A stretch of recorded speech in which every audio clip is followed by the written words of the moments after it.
Alert. CWF is live in 3, 2, 1.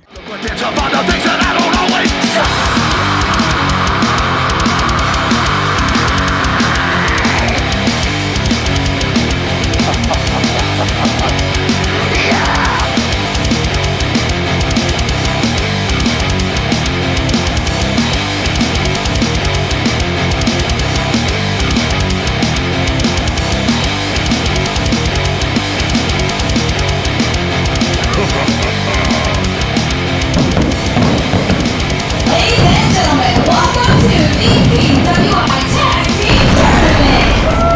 Our opening match of the tournament is a non-title Champions versus Champions match. Introducing first, representing ECPW out of Thomasville, North Carolina, weighing in at 555 pounds, the team of Donnie Dollars and Mark James.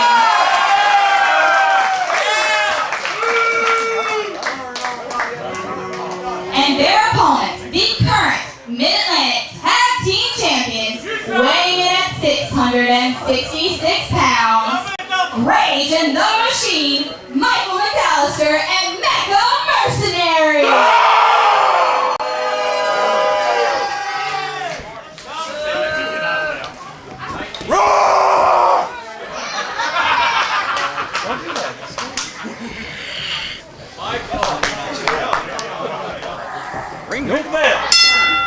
Let's go! It is tag team tournament time! Brad Stutz and Cecil Scott are in the booth. No nickname needed. We know who you are. We got Team Best Dude here. We've got teams from all over the country that have converged on the Mid-Atlantic Sportatorium tonight and tomorrow night for this enormous two-night tag team tournament. 16 teams in all, and we are starting it off with two championship teams from the Carolinas. What do you think about that? Oh, God! What do you think about that, Cecil Soft Pretzel Scott? Thank you.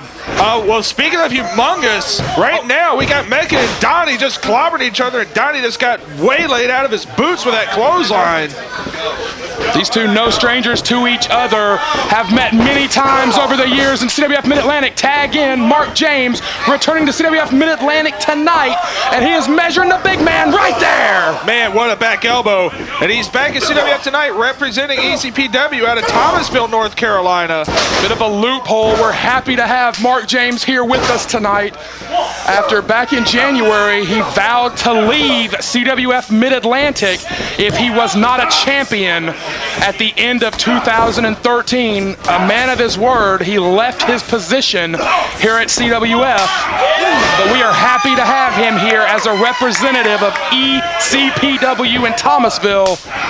If you've never seen ECPW live, they run the Thomasville Armory, a historic venue for wrestling in North Carolina. Very old school feel to that venue. And they, go ahead. Oh, I'm sorry. Mark James and Donnie Dollars so far have had the better continuity as far as tag team work goes. And we've got what our boy Nick Manny would call a hoss battle in the middle of the ring. This thing is a hoss battle and a half. Donnie Dollars covers for the 2 count. And Michael McAllister and Mecha Mercenary looking to kind of regroup. They were pushed a little bit further than they would have liked 2 weeks ago against the Outlaws. Yeah, they were undefeated, and up until that match, untested.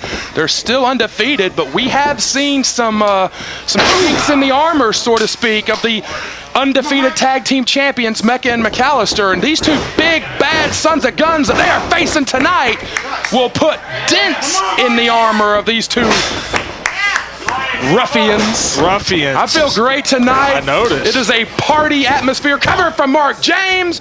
It is almost a party atmosphere. It almost, to an extent, is like WrestleMania weekend. You've got that feeling of everyone that has converged on one town, on one location. I cannot even begin to think of the shenanigans that we're going to get into later tonight and this weekend. James sits out. Oh, we got a Falcon Arrow. That probably would have been it. Timely save there from Mecha. And McAllister's really got to break free. This is what we saw when they wrestled Lewis Moore and Matt Houston, the Outlaws. Man, I can't remember anybody's name tonight. Well, wait till later tonight. But this is exactly what happened in that contest. McAllister got isolated. Team Best Dude fires up that fireball tonight. You won't even remember where you are. I might not see that fireball, Brad. Oh, God, Donnie charges. Did not get it. Great move. Great move from Mecha. Clothesline a man in the back of the head. When he punched him right in the jaw. And they're lucky that wasn't a disqualification. And this is the difference maker.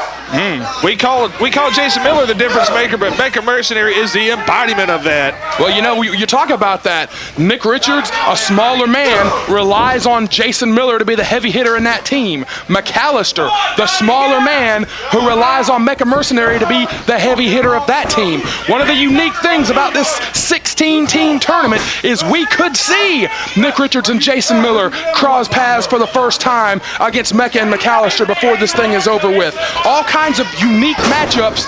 We will see teams that have virtually nothing in common face off. We will see teams that have virtually everything in common face off. You never know who you're going to be matched up against in the course of this two-night tag team tournament. Absolutely. I mean, the potential is there for some very, very unique matches. We got a lot of guys we don't normally see, so a lot of fresh matchups in the next 2 days. It's well worth all the gas money. 440-some pounds just stomping on the sternum of Donnie Dollars.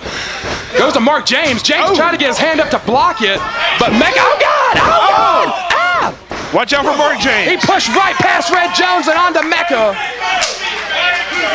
And perfectly legal tag. Not quite, but McAllister is in. Now, we will have to see if Red Jones allows it or not. I mean, he heard the tag. See, Red Jones doesn't even question it. And now this is exactly what they wanted. They've got, well, I guess there was no really right guy to isolate from this team, but they found somebody. Yeah, we've seen Donnie survive such a brutal beating that we have seen Donnie survive time after time in that year-long war with Nick Richards and beyond, that now we really know what this guy has got inside of him. He really has got that heart. He's got that tenacity, and he's going to need it if he finds himself on the wrong end of Mecha for very long. Because this guy, we have seen time and time again, be an absolute beast in that ring. Absolutely, man. I've seen it up close for years. And that bear hug right to the corner will usually do the trick. We got to cover. Ooh, very close. When you're getting wailed on by that 400-pound man, it zaps your will to keep fighting. And I really feel like that feud with Nick Richards really took a couple of years off the career of Donnie Dollars. Only time will tell. Champs are controlling the ring at this point. Well, both teams are champs. The Mid-Atlantic Tag Team Champions controlling things at this point. And I really feel like, you know, looking at things from afar now, I believe they did pick the right guy to isolate. They kind of took the whatever hand was dealt them, but it worked out.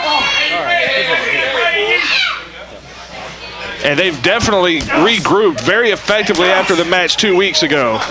Both men just clubbing away at each other here. Donnie firing away in the buckle. Donnie's got to get something big and then get that tag. Oh, they clanked heads. Oh, God. Oh, my goodness. That's gruesome if you think about it. Skull to skull. Easy to get a concussion. Easy to knock yourself out. And there's no one more hard-headed than Donnie Dollars. It's funny because it's true. It is. But we got it. Tag on both sides. Mark James is in. The big man is in. He avoids in. Boy, Mark James is swinging for everything here, stomping away at McAllister. Clubs Mecha in the face. And Mark James in the best shape I've seen him in years. He's dropped weight since his departure from CWF a month and a half ago.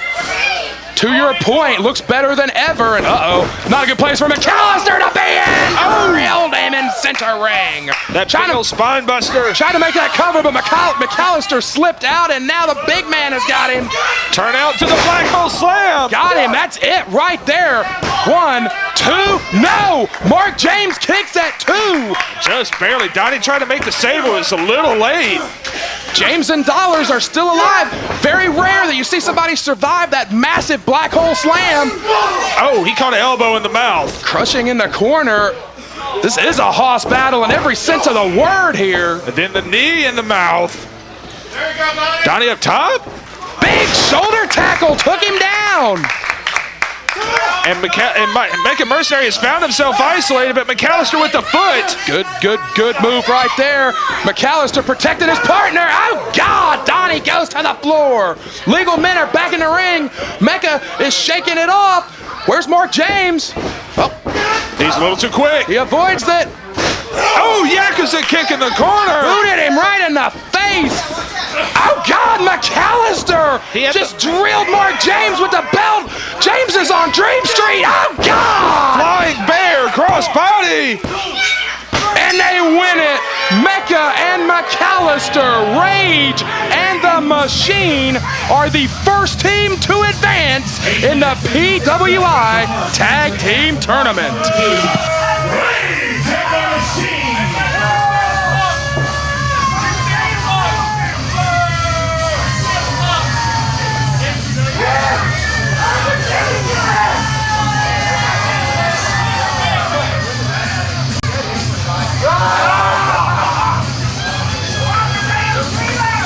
We are the danger! We are coming!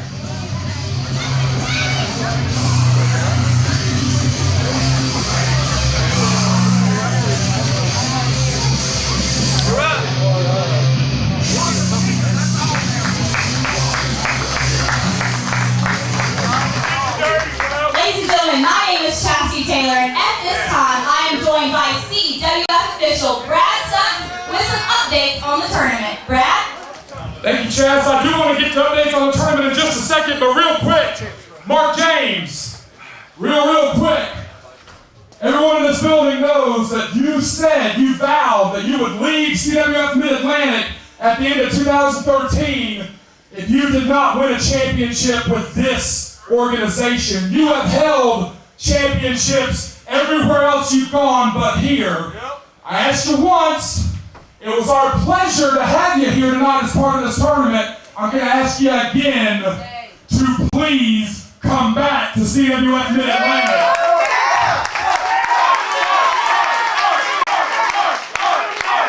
I appreciate you being a man of your word, and I appreciate you accepting the invitation to be in this tournament, but myself, others back there, and most importantly of all, others out here, want to see you in this ring every 2 weeks.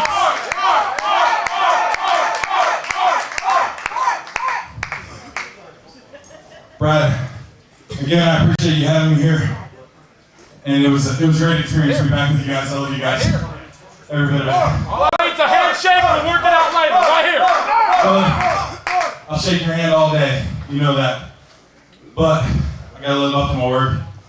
I just can't do it, man. You saw just what happened here. I saw you get clanked by a belt when Red was watching something else. I lost, and in the end, it's about money. And I'm making money winning championships, and I haven't won one here. So no offense, man, I gotta take care of my family. I love you guys, I really do, and I appreciate you guys having me. But again, it's all about money. I gotta make it. Said it before, I'll say it again. Doors always open to you, Mark James.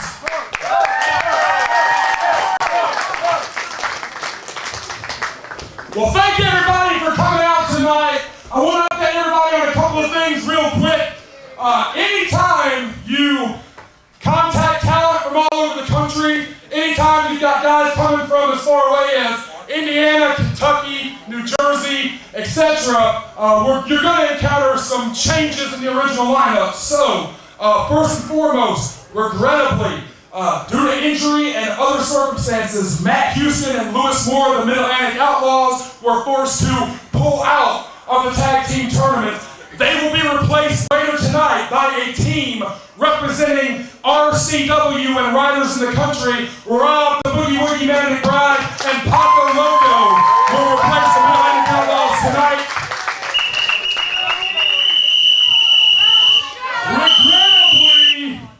Regrettably, one person who we could not replace was the injured wrestler from On Point Wrestling.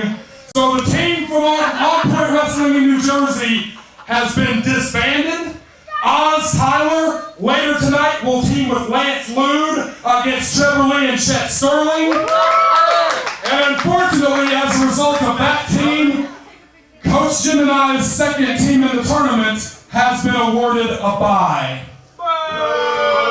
That's right, the coach has two teams in the tournament because the coach always wants to win, and we will win. But Brad, you know, I wish you'd just tell these people the truth. The truth was when they found out they were going to be wrestling my secret tag team, that other guy got in his car and went back home. That's where he is. He didn't get hurt. He's scared. He didn't even get murdered by my tag team. That's the real reason why he's gone.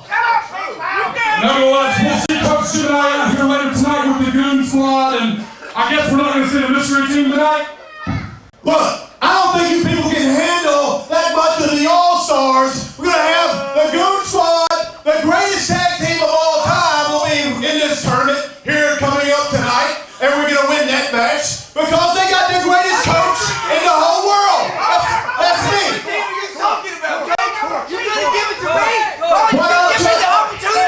What I'm trying to say is, don't put the camera on me. I'm the star of this show, not some goofball that got a red ticket in his spring training. That's why he's mad because I cut him because he wasn't good enough to make the team. Y'all need to do something about this because the show's about the All-Stars, not about people that can't keep their jobs around here. So somebody get rid of this goofball. Hey, we got security in this building. Is there anybody in this building that works for a living that can come in here and get this goofball out of here? He got cut by the team. He didn't even get anybody to spring training this year. That's how bad you are. You couldn't carry my bags to the car properly. You know, you didn't even wash my socks right. Just get on out of here. Just get on out of here. You can go to the Venezuelan League. That's where you can go play ball. They'll take anybody down there.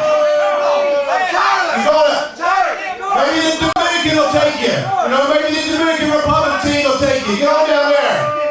Where the part-time players go. That's right. Now let's talk about me. Let's talk about me. That's what we need to be talking about is the coach. What is this?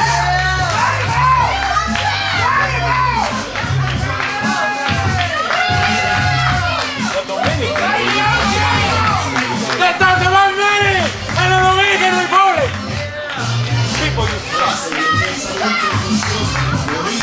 Look, Manny, I didn't mean anything personally about that. But I mean, you know, he's talking about the World Baseball Classic. The Dominican team was great, but it wasn't like those players.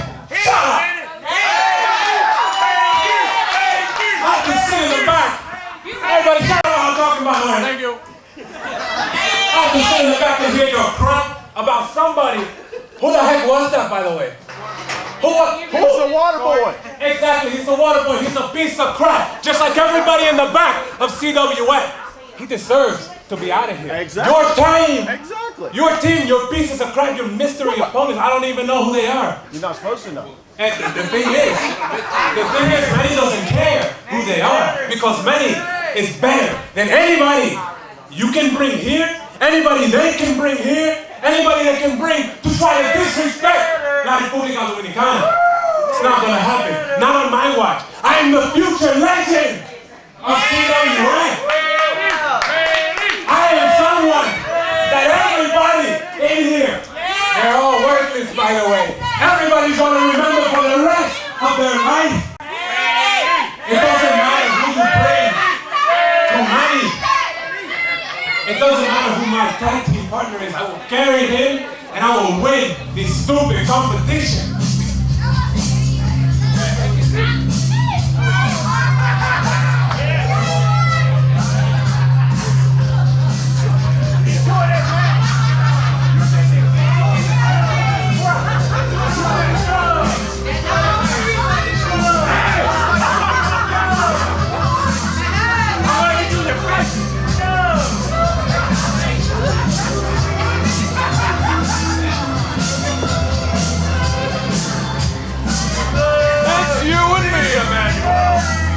Always meant to be.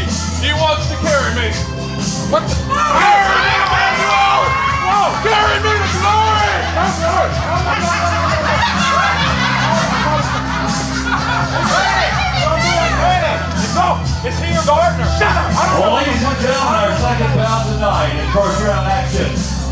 PWI Tag Team Tournament. You're looking at team number 16, LFD. Manny Garcia and his partner tonight, Zane. He is your partner. It was just. He's not my partner. He's not my partner. We're partners. And ladies and gentlemen, please welcome our applause tonight.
Well, be careful what you ask for. Manny Garcia, the PWI Rookie of the Year from 2013, wanted to enter the PWI Tag Tournament, said he did not care who his partner was, and Manny Garcia has been partnered up with the eccentric Ryan Zayn, Brad Stutson, MLJ. I am so excited to be here at the Sportatorium. MLJ is in the Mid-Atlantic Sportatorium in the booth with me. First time ever, and I am so jazzed up to be here right now. And look at Ryan Zayn. What? He's a peculiar individual. Yeah, peculiar. Pretty much everyone in this match is a peculiar individual. Now that I look around. A little bit of a good game. Gave him a little good game there. Oh boy, Evan Banks.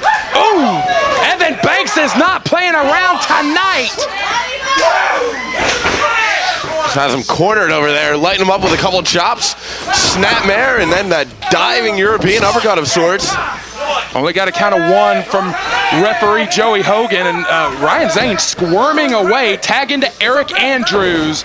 Andrews, very much the engineer of sorts of the Killbillies, very much the general in there, and he has been pretty vocal in recent weeks that Evan Banks and Bobby O'Neill have not been cover from Andrews. Only got two. Aric Andrews has been very vocal that Evan Banks and Bobby O'Neill have not been taking things seriously in recent months. Oh my! What's he kissing his feet? Well, he's asking for mercy. Oh, got him in the eye, I think.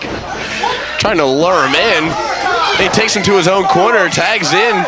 He's looking to tag in. Manny Garcia not wanting any part of Ryan Zayn. Is that counting? I think Joey Hogan's going to count that as a tag. He's counting Ryan Zayn out. Manny Garcia getting a little distracted there, talking to the Killbillies. Taken over with a beautiful arm drag from Aric Andrews there. He's got his game face on, let me tell you. That has been the most constant complaint of Andrews about his partners recently, is in the past few months they have not had their game face on. Killbillies back in 2012, undefeated for 11 months and held the Mid-Atlantic Tag Team Championship for 8 of those months.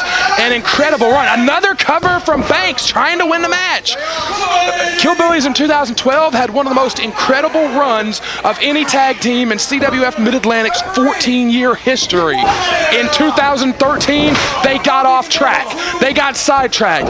Too much goofing off. They got beat by a rookie team, Smith & Weston, and were embroiled, basically. Another cover in a feud with Smith & Weston for months. They finally won that feud just weeks ago in the Virginia Farm fight, one of the craziest matches we've ever seen in CWF Mid-Atlantic, and now Andrews may finally have Banks focused and finally may have the Killbillies back to winning form. But Emil, it's the exact same situation here. Cover from Garcia. It's the exact same situation here that the Killbillies were in months ago against Smith and Weston. They could be upset here by a rookie team again. Yeah, if they don't take things seriously as they should, especially in this tag team tournament format, especially against the Rookie of the Year, Manny Garcia, in this rather eccentric. I like eccentric. We can't. No one can send us tweets complaining about eccentric. Right, of course. Look at the way he's got him positioned here. My word. Oh, that's a little. Oh, I've seen this before. Oh my! A little bit suggestive from Ryan Zane. The worst part of that is not hitting the canvas; it's the lump you get in the back of your head. This is nasty. Look at this crowd. Look at the partners you gave me. Disrespect. Otra vez. CWF, I see you. But I gotta win this. It's not in you, idiot. This is what happens when you say, "I don't care who my partner is." Someone's gonna get creative. He's got him stacked up on his shoulders early enough for a 2, says referee Joey Hogan. Speaking of partners, definitely want to send a shout out to our boy Mighty Mo. Down with an injury, could not come down this weekend, but what a makeshift team has been formed in his absence. Oz Tyler and Lance Lude later tonight against Trevor Lee and Chet Sterling. I am so excited for that match coming up. I can't wait to call that with you, Brad. But right now, it's Manny Garcia standing tall atop the back of Aric Andrews, choking away. Garcia stomps away the Rookie of the Year, maybe the most confident man in the locker room. And, you know, on the off chance that this crazy experiment works, Garcia will be absolutely unbearable if he and Ryan Zane actually pull this thing off.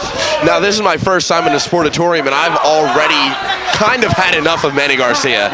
Just the way he talks, and he's so full of himself. But the thing is, right now, he's able to back it up. He's a grating personality. Cover, again, 15-minute time limits on these first-round tournament matchups, so you're going to see guys going for pins quickly, early, and often. You know, guys that have never been in the ring, or even girls for that matter, that have never been in the ring, it's tough to really think about, but 15 minutes is not a lot of time to really plan out a game plan and a structure and a framework for a tag team match. Of course. Because you gotta account for the other team getting the advantage. It'd be great if you could walk in and run them over, but unless you're Mecha and McAllister, it rarely works out that way. Too many intangibles. Absolutely correct. So you really got to be on your game plan. You've really got to strike early with these 15-minute first-round time limits. Look at Ryan Zane as he's gyrating. What was that? That was a lower region to the face.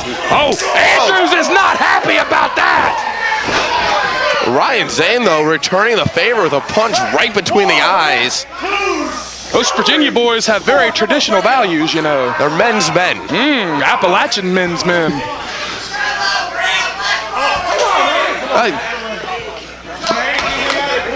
Garcia, and again, we're seeing quick tags. This RGL team, this Rising Generation League team, doing everything that they need to do. Aric Andrews trying to fight his way out of the corner. He's connecting on Manny Garcia. But Garcia, though, able to fire back. Manny looking to make something happen here. Charges in, gets 2 feet. No, I think he held on to him. Good move from the rookie. Oh! That's some patented offense out of Manny Garcia. I've seen him do that before. Ah, what is it? What are you doing, Ryan Zane? Get back to your corner. Joey Hogan's got to get some control over this man. Joey Hogan, also a man of very traditional morals. Cover, 2, only got 2. What if Joey Hogan's ever encountered anybody like Ryan Zane at church on Sunday mornings? Well, he is wearing red socks, so I'll give him that. Joey Hogan, very fashionable with those red socks. Crowd here firmly behind the Killbillies. Not only did they have one of the greatest runs in CWF Mid-Atlantic history, arguably the most popular team in CWF Mid-Atlantic history. Right now, Manny Garcia is in the exact place he wants to be, right in between Banks and Andrews. Oh, wow, he changes his position, pops those hips into a vertical suplex. Very nicely done. That was a great move from Garcia, like him or not, and virtually no one does. Not enough pressure placed upon the shoulders there. Manny getting on everybody's case here. His partner, the referee, the fans, the Killbillies, photographer Nikki at ringside. Garcia's just fussing at everybody. Oh, he's got him with the pickup, sidewalk slam, possibly, and it is. Tags Evan Banks on the outside. Caught him napping out there. Maybe that big elbow drop, perhaps? Ryan Zayn tagged himself in. Oh my! They're dancing together. I don't think Manny is dancing with Ryan Zayn. Shot him in. Oh, Andrews rolling reverse, and he got him. Killbillies advance tonight too. Killbillies advance in the PWI tournament. It was exactly what we talked about, Emil. They stayed on their game. They did not get distracted by the shenanigans, and they beat them. 8 minutes and 50 seconds. You win by pinfall. Advancing to match number 2, the Killbillies.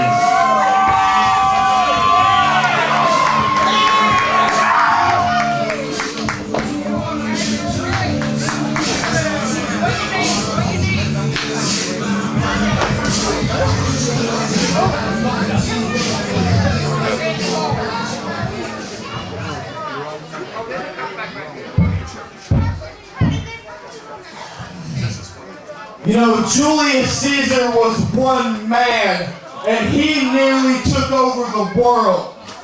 And if he would have had somebody watching his back instead of trying to stab it, he could have done it. Now, I don't know what you heard, but I do know what I'm going to tell you, and that is I don't care who's about to walk out there, and I don't care where they're from. Hey. Why are you talking? This goes out to any wrestler, referee, or broad that wants to hook up back there. If you trust me in my house, I will send you home crying. Yeah, God.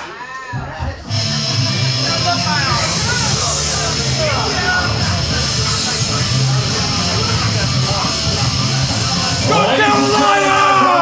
Please welcome Tripp, Cassidy, and What's up, CWF, huh? Young Dragons, baby.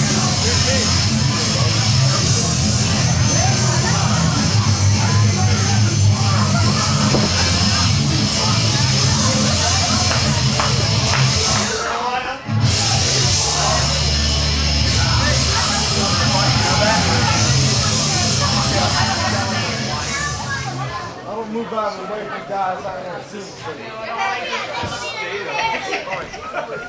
You're on my time here, Jack. Oh, yeah? You need to know that right now.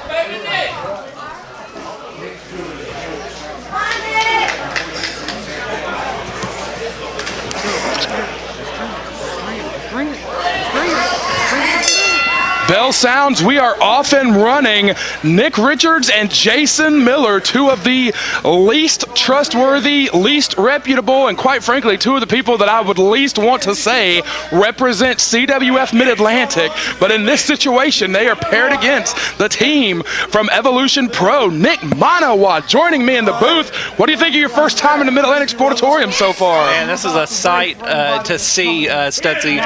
This building, I've seen it so many times on videotape, and it's magical being here live. We got Tripp Cassidy in there with Nick Richards. Tripp Cassidy trained by Billy Rock out of the School of Rock in Lafayette, Indiana. Richards slaps him right in the face. Going to be real interesting to see how the crowd reacts to these teams here. Richards, oh God, Richards and Miller, typically speaking, two of the most universally despised guys in the locker room and in front of the fans, but this building can be kind of tricky on new people sometimes, so it's going to be real interesting to see if the communal atmosphere of CWF Mid-Atlantic. It's going to be interesting to see if they side with the guys that they know or the guys that they are seeing for the first time tonight. Josh Crane almost wraps Miller up with a pinning combination right out of the gates. Going for it fast, Stutzy. Going for a backslide, it looks like. Miller shoulders down. Robbie Walsh is right there, but only got 2. It's a Gurry right to the head. What do we need to watch for with Crane and Cassidy? What are the big moves in the arsenal, Nick Manawa, that we have to keep our eyes peeled? What are the moves in their arsenal that are fight stoppers? Tripp Cassidy has a hell of a right hand known as the hand grenade. Hold on to the ropes there. Oh, all the way over both men. Quite a tumble. We have seen these two before, referring to Richards and Miller absolutely take chances. Looks like Josh is preparing for something. Oh boy. Sizing him up. Oh, we're gonna see our first big high-risk maneuver of the night. Drop kick to the face. Things are getting unpredictable now on the floor.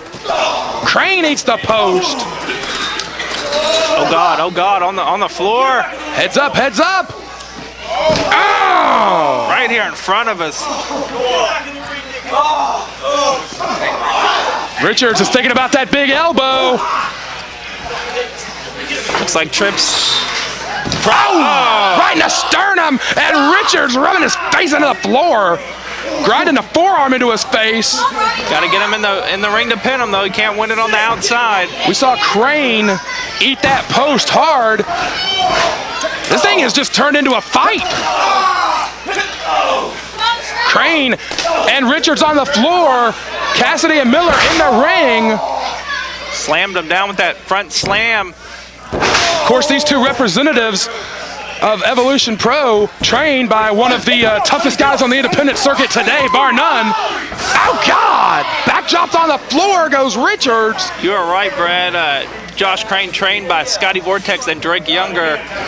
You know, famed deathmatch competitors. If anyone can get it done and get it done dirty in there when the going gets tough, it's Josh Crane. And Cassidy, this is his first time in CWF Mid-Atlantic, but a veteran of the independents for a number of years. Tripp Cassidy is someone I've always had my eye on. Oh, good Lord! Crashed and burned on his head and neck.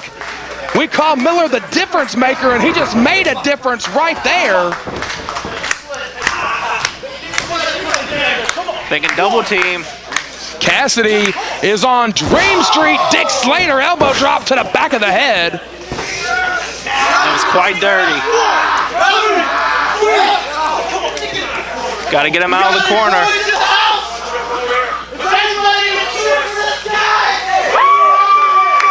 Richards antagonizing the crowd, as he tends to do. Referee Robbie Walsh has got to get him out of the corner here.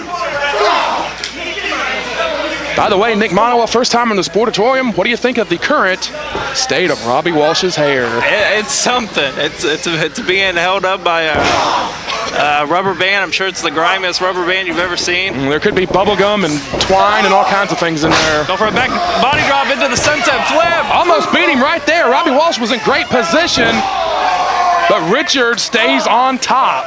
What an upset it would be, Studzy, if these two guys came in here, their debut in CWF Mid-Atlantic, and beat, Nick Richards, in the middle of the ring, 1, 2, 3. Well, absolutely. We sent out feelers to promotions from all over the country. So happy to have Evolution Pro take us up and send a team here this weekend. And yeah, just because these guys are not known in the Carolinas does not make them unknowns. This is a very capable team that a lot of us at CWF Mid-Atlantic, when we received their RSVP, so to speak, a lot of us got on YouTube, looked up Tripp Cassidy and Josh Crane, saw what they bring to the table, saw what they do, and we're very intrigued and excited to have them here representing Evolution Pro Wrestling. But yeah, just because they're not known in the Carolinas does not make them unknown. It would certainly be something that would infuriate Richards and Miller if they were to be put down here on the home court, so to speak. Control the ring, come on. Seems like Robbie's losing control of the match here. A lot of aggression from both these teams. These two teams kind of less wrestlers and more fighters. Absolutely. That we're really seeing from these two teams. Tripp Cassidy can get it done in scientific. He can get it done brawling. He can do whatever it takes to win the match. As we said earlier, he's known for that hand grenade. He's known for the don't be a hero, pull down knee strike right to the face, out of the turnbuckle. Really impressive maneuver. One of the main things I noticed about him when I studied up on these guys on YouTube, that kick is brutal. He's beat a lot of big names in the independent scene with that maneuver. Josh Crane known for, he's been doing the Drake's Landing a little bit in recent matches, giving a shout out to his trainer with that vertebraker, that cop killer, whatever you want to call it. One of the most devastating moves in all of wrestling. Yeah, the CWF Mid-Atlantic fans know all about that move, I'm sure. Absolutely. Of course, PWI champion Shane Helms frequenting the Mid-Atlantic Sportatorium as often as we can have him with his schedule. Looking very forward to seeing Helms potentially tie up with Zane Dawson once again in the near future.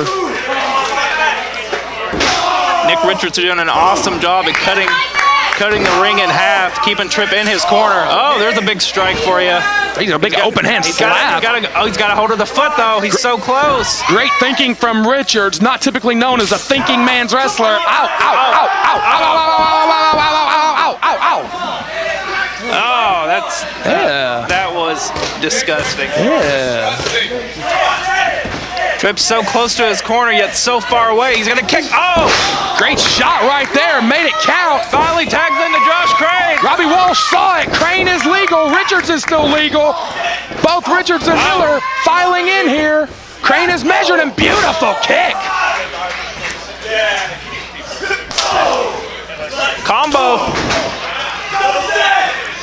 Oh, God. Concussion kicks from Cassidy and Crane. Studzy. They got to stay on these two men. Well, Miller may be KO'd at this point. Richards is up. Oh, boy. Tripp's sizing up for something. Did not get it. Hot shots him on the buckle. Good thinking again. Oh, boy. Oh, no. Into the... Oh! Folds him up. The head and neck crashed hard into the canvas. That's not the legal man, though. Legal man is Josh Crane. Going for the... Oh, he's going for that Drake and Josh. Slugs away does Richards. Basically a one-on-one match right now. Slipped under. Ooh, kicked him right in the head. Richards may be out on his feet after that big kick. Drake and bake. Planted him. 1, 2, 3. Oh! Upset on night one. The team from Evolution Pro advances to night 2. I am shocked, Brad. Totally shocked. 8 minutes, 54 seconds. Your winners by pinfall, back figure lock number 2, Tripp Cassidy and Josh Crane.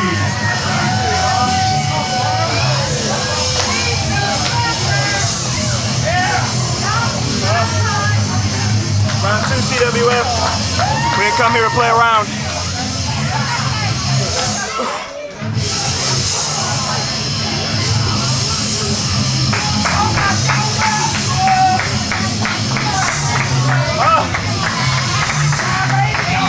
Indianapolis is on our back.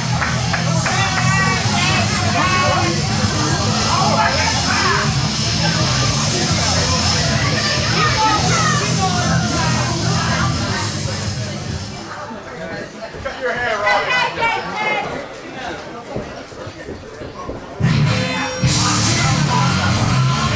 Special singles match. Special attraction, singles action. Scheduled for one fall. Let's give it a time limit. Please welcome Austin Bradley!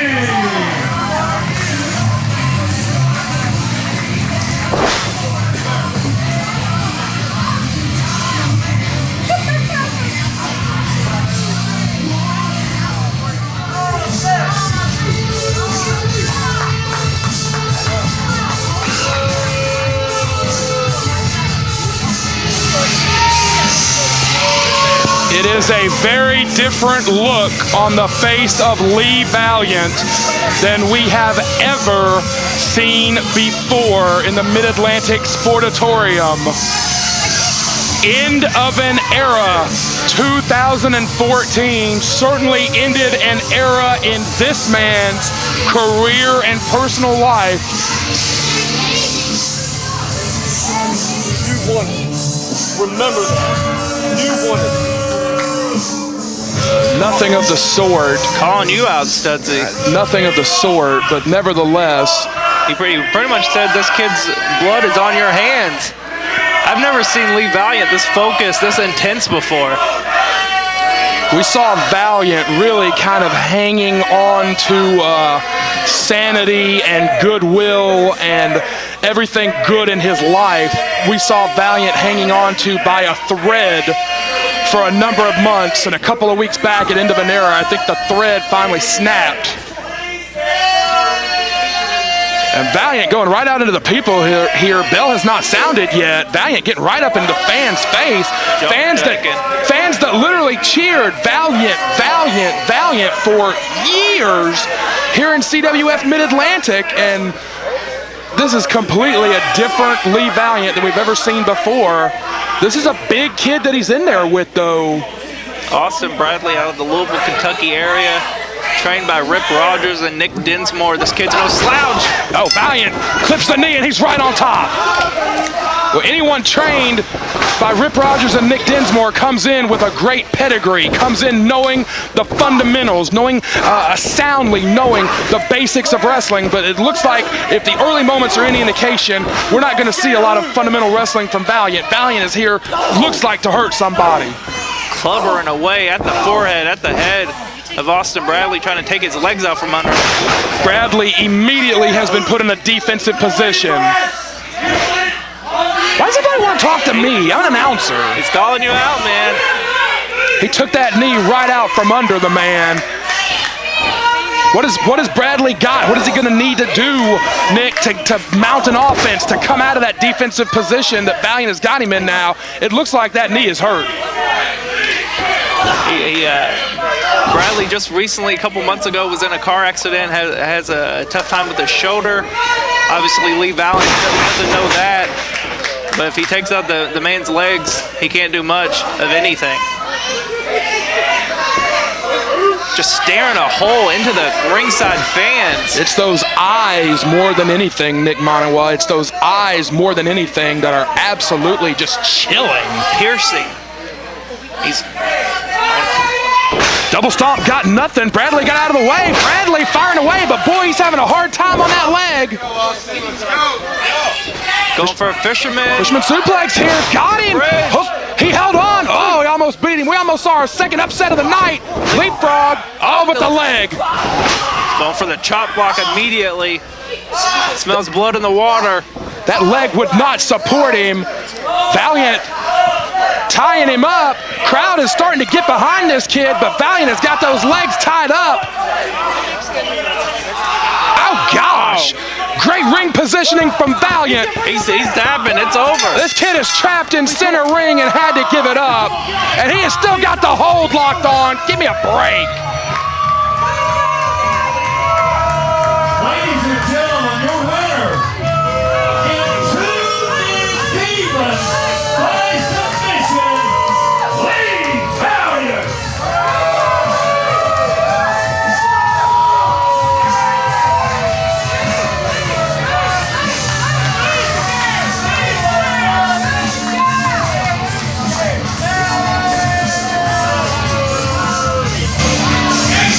Valiant continuing to attack the man. The match is over. You already won. Don't hurt the kid. Wait a minute. It's his debut. No. Wait, what is this? It's over. Oh my God! Wait! Oh my God!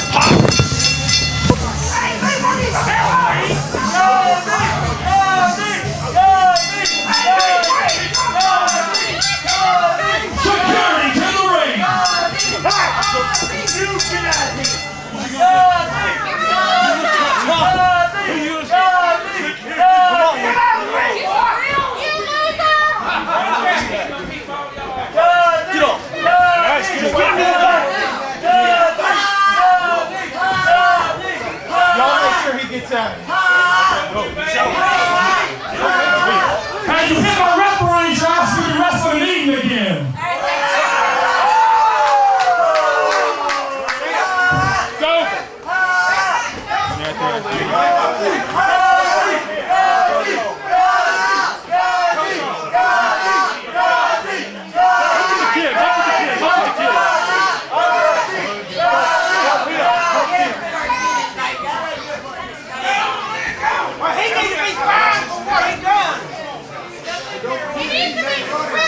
Don't forget, Brad, you brought me back here.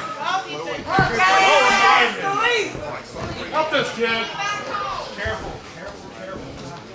Bring him around the other way. Yeah. Green shirts, anybody?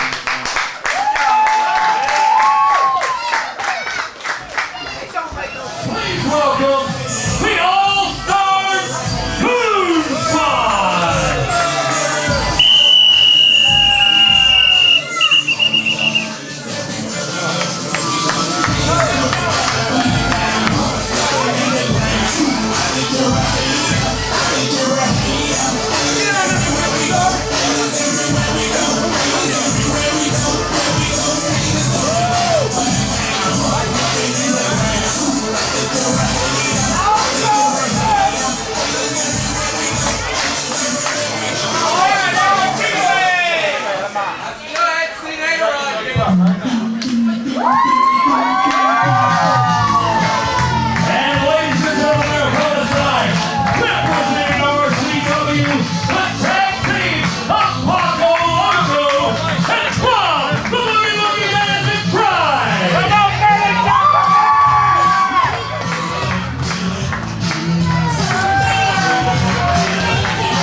Joey. Hey, I need you under the ring, coach.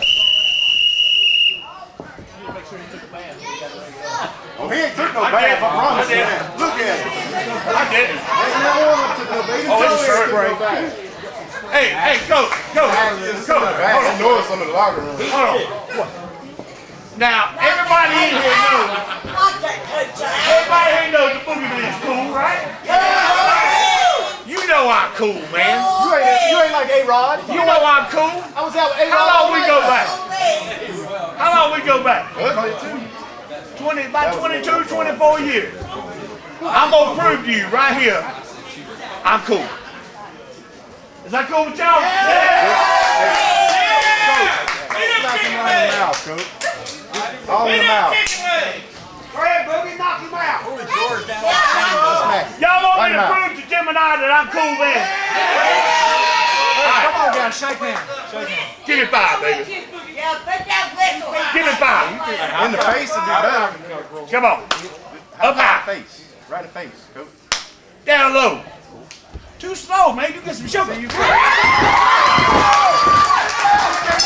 Well, the Boogie Woogie Man, oh God! Oh! The Boogie Woogie Man, Rob McBride.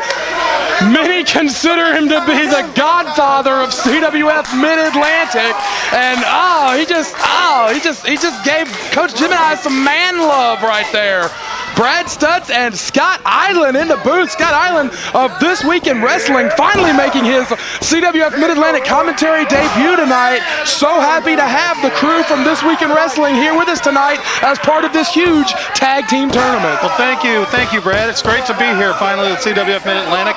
I love it here, and I'm really glad to be a part of this. Want to encourage everyone within the sound of my voice to check out thisweekinwrestling.net. That's correct. And all the CWF Mid-Atlantic regulars, as well as wrestlers from all over the region, the Carolinas, Virginia. Ow, he got Roy. He got Roy. Little sugar for Roy Wilkins. And that's a flag. That's a flag. Tongue is a flag, apparently. According to Coach Gemini, it is. But I tell you something. This'll get Roy Wilkins' weekend started on the right foot. Ow! That's dirtier than some Nick Richards stuff. Yeah, I tell you. But anyway, we have here in Paco Loco and the Boogie Woogie Man a family team, obviously. Yeah. Father and son-in-law.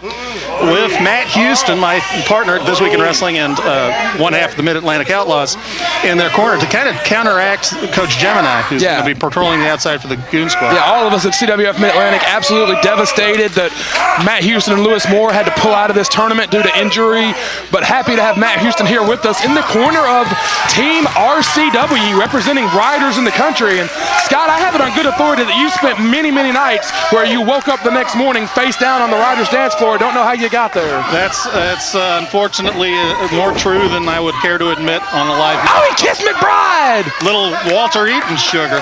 Psychological warfare, he kissed McBride. My goodness. I have to say that I never. I think Eaton just realized what he did.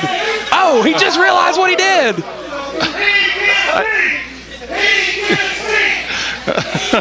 I think that Walter Eaton thought it was a good idea at the time, is regretting it now. Yeah, it sounded like a good idea on paper. I'm going to get him first until you realize that you just made out with a 40-year-old hillbilly whose breath smells like shoe polish and onion rings. and king dogs. Definitely king dogs. If the usual McBride pregame meal took place. What? Oh, God. I think Rob just took a page out of Ryan Zane's book. There's a matchup I want to see sometime. My goodness. Oh, he got Eaton. Oh. All three of the All-Stars. And now Paco. Oh, Paco got him. My goodness. Somebody has been learning from the Boogie Woogie Man. Well, McBride, like I said, the perennial godfather of CWF Mid-Atlantic. More years under his belt as a pro than anyone else on the active roster. And Eaton is in bad shape over in the Goon Squad corner. I don't think I've ever seen Walter Eaton so uncomfortable in my life. I have, but never really in a wrestling context. There were some of those weekends after those Wentworth shows, I've seen Walter Eaton in some really uncomfortable positions, but we won't get into all that. Yes, this is still a family program after all. Indeed. But, I someday when you're older, I'll tell you. Joey Hogan got some sugar. Joey's been waiting on that for 19 years. Oh, my goodness. It seems like to me Joey kind of looks like he might have liked it. Joey is a little happier than I would have expected. I'd be a little leery. He's not really sure what to do with himself right now. He's love struck. He is certainly a little discombobulated. Roy Wilkins is trying to maintain order in this bout. Trying to keep control of Rob McBride is something that many an official has tried to do and failed over the last 3 decades. Goons are calling for Paco, who they hope at least will not make out with them in the course of the bout. The odds are good. Paco Loco, though, he is one tough hombre. Yeah, both these guys, if you're going to represent Team RCW, if you're going to represent riders in the country, the toughest redneck bar in Greensboro, you're going to have to be tough. Yes, and Paco Loco has been an active competitor for over 2 decades, over 20 years in the business for Paco Loco. So this is an experienced team, and I have to say, the Goon Squad is going to have their hands full with both of these guys. I mean, of course, you got Boogie Woogie Man McBride, obviously a CWF legend, but Paco Loco, I tell you, he is tough, he is strong, and he has every bit as much a guile as his father-in-law. Yeah, no stranger to the Mid-Atlantic rings.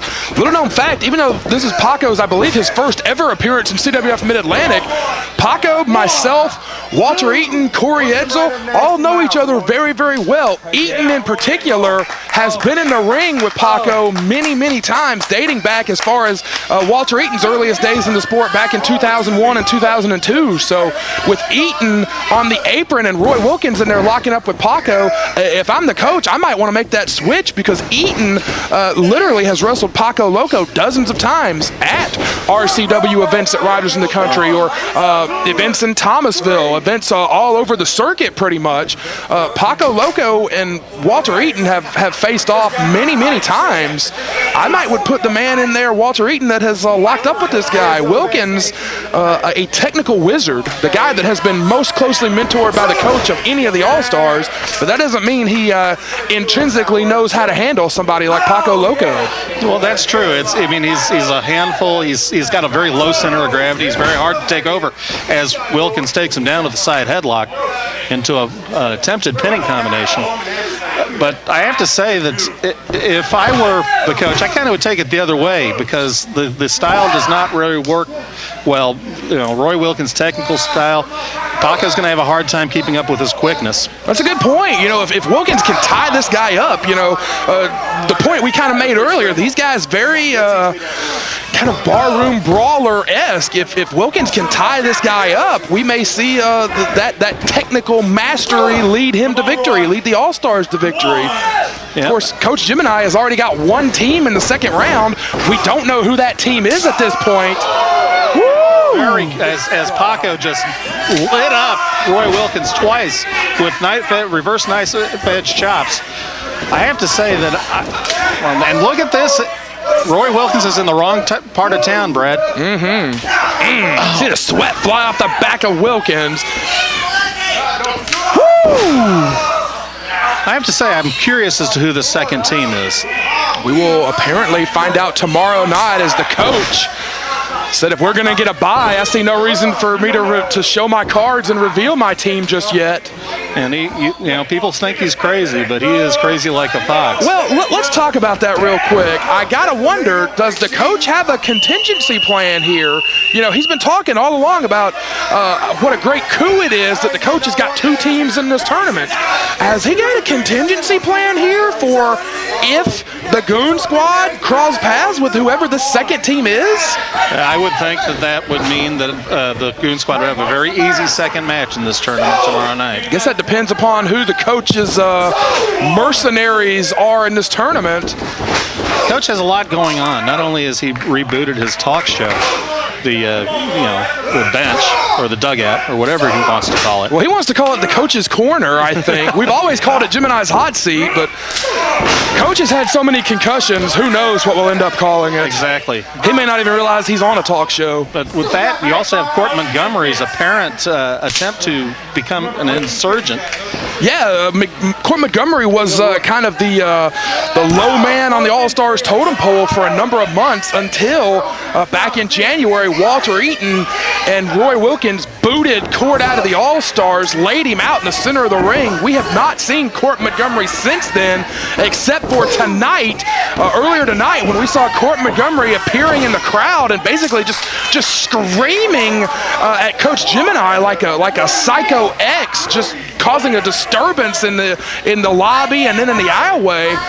Basically, I don't know if he wishes he was on that extra team or if he's basically just trying to avoid another young wrestler potentially from coming under the tutelage of the coach. Woo! Oh, what a shot by McBride, and this has turned into the brawl that Paco and McBride wanted. Yeah, both these guys can wrestle. You do not survive 30 years in our industry without knowing the tricks of the trade, but I do think a brawl favors Paco and McBride, especially a brawl against Wilkins. Absolutely. Try to get the smaller man worn down and take the legs out from under him.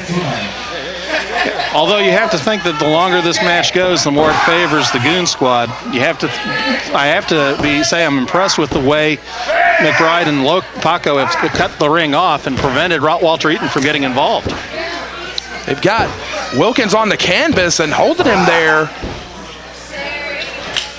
Paco back in. Oh, great presence of mind from Wilkins. Just does not get much better than that.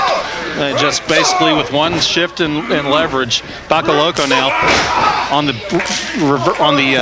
business end of a reverse knife edge chop for Walter Eaton, only a 2 count. And Eaton is now in the driver's seat. The Goon Squad are now in the driver's seat. Possibly the most polished tag team we've ever seen in CWF Mid-Atlantic. There may be no duo in this tournament that works together as a team. Their precision is unmatched. They know where each other is at all times. What a double flapjack. And they just leveled Paco Loco. Cover way on the other side of the ring. Two. That was great ring positioning because McBride would have had to literally leap over the official and go 2/3 the way across the ring to break that pin up if Paco did not get out. As Paco Loco tries to power out of that face lock and try to get to the corner to tag his father-in-law. Paco trying to get it. Oh, McBride took a shot. Nice tag by Wilkins. Wilkins saw the tide turning, and now McBride's going to try to get in without a tag again. Like I said, hey, look at this. He just ran Walter Eaton right over. Like I said, the Goons work so well together as a team, but McBride finally getting frustrated. Sends Eaton to the floor. McBride, not the legal man. Paco Loco still is, but he may just flatten Wilkins if he can. Uh-oh, here comes Saturday Night Superstar! Drilled him in the center of the ring, but he's not the legal man, no! Joey lost it. Yeah, Joey Hogan completely has lost control of the bout at this point. All 4 men in the ring. He needs the 2 legal men in, the 2 illegal men out to the apron. 2 feet in the face of McBride. Paco could be calling for that big driver. Oh, he went for it. Wilkins clubbing blow. Uh-oh. Here we go. Could be the gangbang. Got him with it. Forget it. They got every bit of that. And now Matt Houston is chasing the coach, but the coach has escaped, and the Goons have won it. I have to say, that was a great match. I think that Matt Houston just, his injuries didn't allow him to do what he really wanted to. Absolutely. He could not physically keep the Goons from cheating, could not prevent the illegal man from being in the ring. Number 2, the Goon Squad.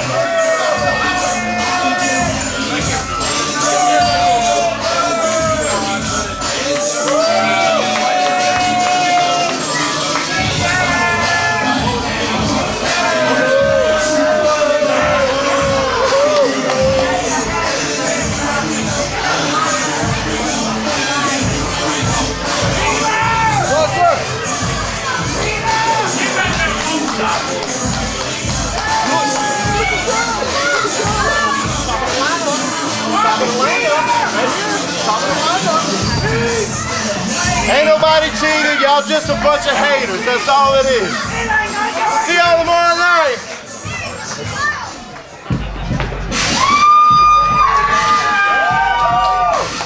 Well, ladies and gentlemen, next bout is in the PWI. Tag Team Tournament round number 1. Scheduled for 1 fall 15-minute time limit. Please welcome out. Let's get this thing going. PWI International Ultimate State Crown Champion, the head honcho, Trevor. This tag team partner tonight is your Rising Generation League champion, Chet.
In your dreams, man. That's your wildest fantasy, brother.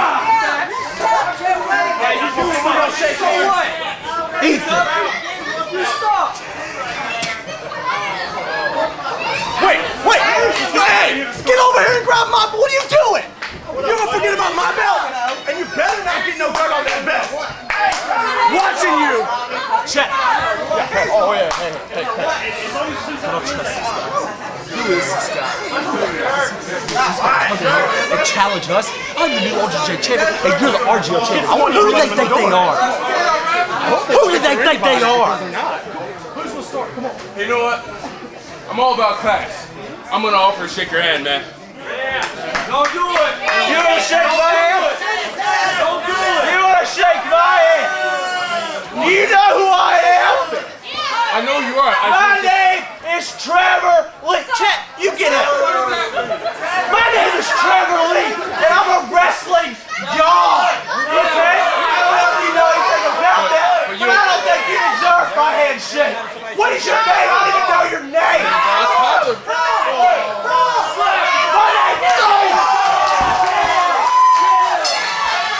MLJ, let's go! I am so ready for this Brad Stutz. Here we go, Oz Tyler. In a stark contrast to the barroom brawlers we just saw from Riders in the Country, the junior heavyweights have taken center stage right now. Oz Tyler and Lance Lude against the against the aftermath, and Trevor Lee may have just put a stop to Oz Tyler. Trevor Lee, very verbose this evening. On the receiving end of a arm drag and another out of Oz Tyler, all the way from Philadelphia, representing On Point Wrestling here this evening.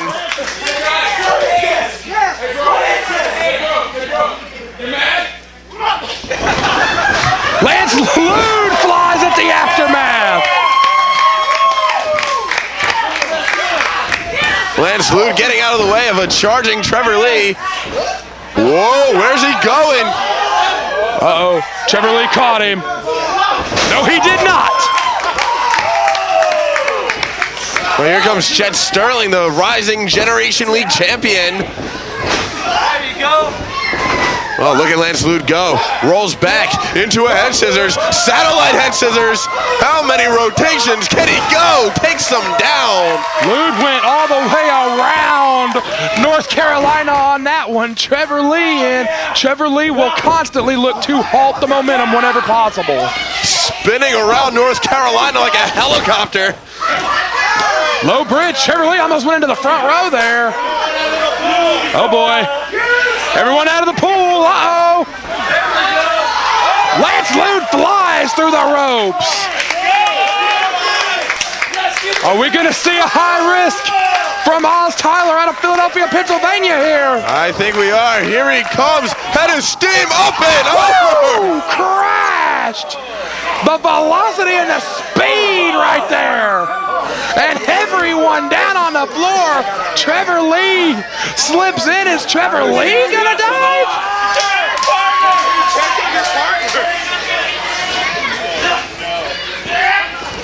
Ooh, just clubbed him in the back of the head. Lude and Sterling down on the floor. Trevor and Tyler in the ring. Trips him up. Good move there. Here comes Chet Sterling picking up a head of steam. Oh, man. Crippling kick from Trevor Lee. Oh, boy. Oh, and he got Lude. Good Lord, the pace is quickened.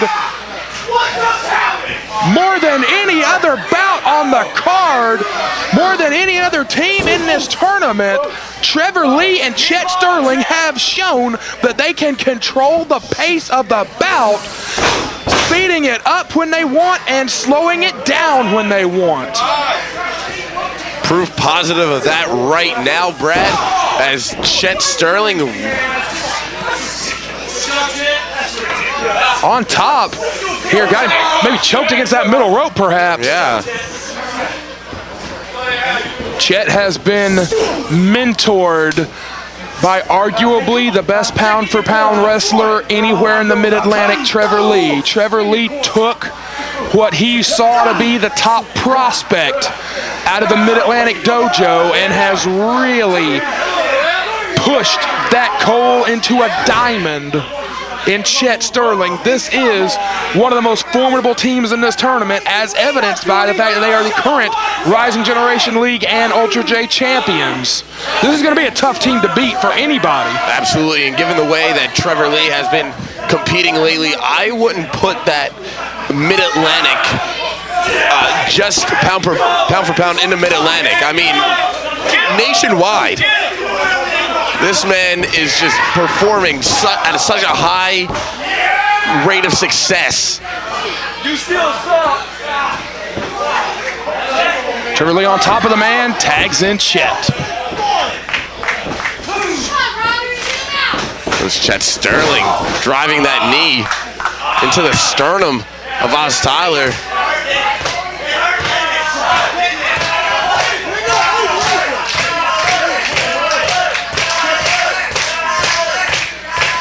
Sterling on top of Tyler. Oh, great move. Just snapped him in face first into the buckle there. Referee Robbie Walsh being distracted here by Sterling. Lance Lude trying to turn the attention of Robbie Walsh back to the action in the corner. But the deed was done. The exchange was made. Here is the Ultra J Crown champion, but he's getting lit up by Oz Tyler right now. Uh-oh. Enziguri got nothing. Could be that Karelin lift. Yes, it is. He just picks him up. Deadlift style. Slung him hard into the canvas. Trevor Lee eyeing Lance in the corner. Lance Lude. Oh! That's gross. Robbie Walsh has got to stop Lance and put him back in the corner. That's gross, unsportsmanlike, and uncalled for out of Trevor Lee. Don't forget uncouth. Very uncouth. Crowd getting on the case of Robbie Walsh. Commenting on the state of Robbie Walsh's hair. It is in a state of duress tonight. No tag from the aftermath. I think Robbie Walsh missed it when he was with Lance Lude. Tyler is trapped now. Crowd in the Sportatorium here really taking to Oz Tyler. He's trying to reach down deep. We invited teams from all over the country in this PWI Tag Team Tournament. Very happy to hear that On Point Wrestling, RSVP'd. And happy to have Oz Tyler here with us this weekend. Another exchange from the aftermath. Uh-oh. Trevor Lee going up top. He's gonna flop. No, he's not. Dirty. What a jerk. Only got a count of two. Not enough pressure put on the shoulders of Oz Tyler at that point. Trevor Lee is really eyeballing Lance Lude on the apron. Those two have had a lot of history and bad feelings with each other. And of course, Lance Lude is currently the holder of the golden ticket. Any match with any stipulation under any circumstance of his choice. Whoa, he just, look at the way he just.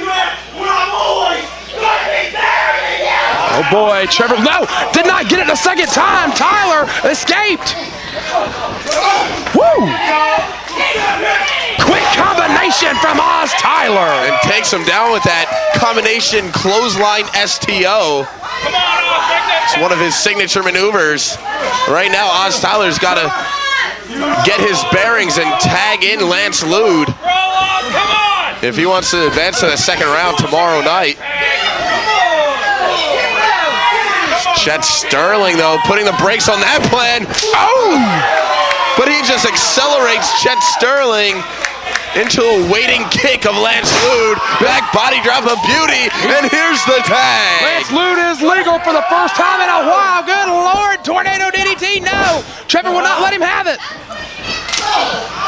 Boy, the kicks in this match have been unreal. Vicious.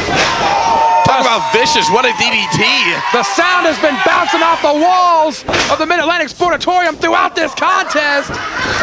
Lude caught Sterling again. Uh-oh, up and under, nope. Beautiful. No. Whoa. Deadlift. Thought he was gonna hit a deadlift German there. Oh, Pele. Lude slipped out. Oz Tyler is legal. This could be it right here. Beautiful. Spinning blue thunder driver. No, Sterling was right there. Action in this one so fast, so furious. It's too fast for y'all, man. Oh, he got it, barely. Slipped on the rope. Woo, only 2. Come on, Oz. Robbie Walsh having a real tough time keeping 2 men in the ring. This thing is totally broken down. Yeah, the winners of this one may not have much left for tomorrow night's tournament. Whoa. Gorgeous. A side moonsault from Lance Lude. Knee lift got nothing. He did not get the knee lift. That knee lift is a KO every single time. Pop up. Oh, into the backbreaker. Trevor Lee is unbelievable. And not just a normal backbreaker, but a tilt-a-whirl out of that pop-up position. So impressive the way he's able to maneuver that body around. This thing, so fast, so close to call, so many kicks and strikes that would have been knockouts in any other scenario. These guys have all survived a beating here. What is it going to take to put one of them down? Woo! Uh-oh, could be the super blockbuster. Ow! Yikes. Planted him with it. He is out, shoulders are down, and the Aftermath win it.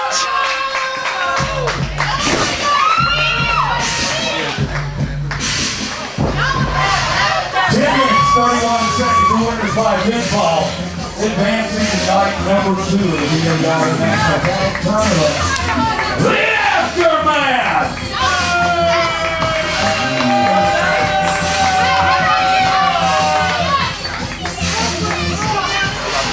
Yeah, cheat,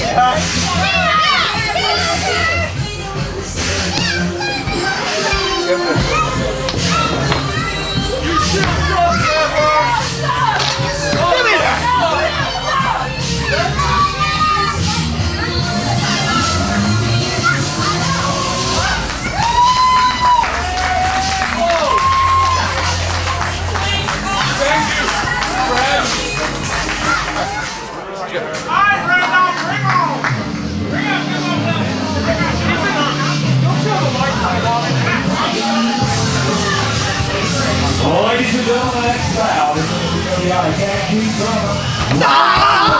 Football time limit. This is Smith and Weston.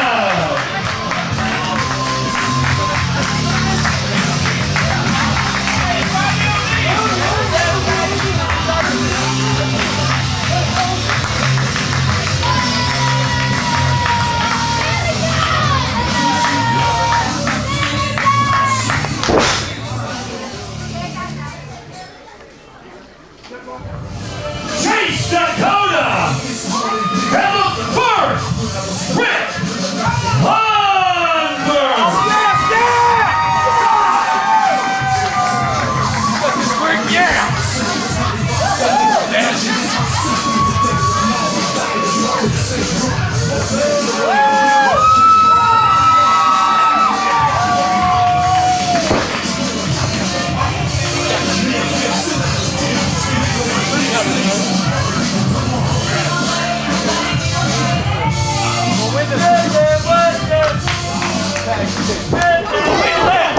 Smith and Weston getting the jump on the very unusual team of Chase Dakota and Rick Converse here in our next to last first round tournament bout. Brad Stutz and Cecil Scott are in the booth, and look at Dakota feeling the spirit of Rick Converse here. Got the tights, and it's awfully nice of you to have me here, Brad. I'll have you anywhere, Sea-Bear. Yeah, Chase going all out with the blue tights, the shirt. Smith and Weston ran into each other. That's very eager there. It's Chase Dakota. Some match made in heaven. And I'm wondering how much is in the tank this week of Smith and Weston. 2 weeks ago in that brutal, and I do mean brutal, Virginia farm fight. The first and the second. That's wonderful. I see.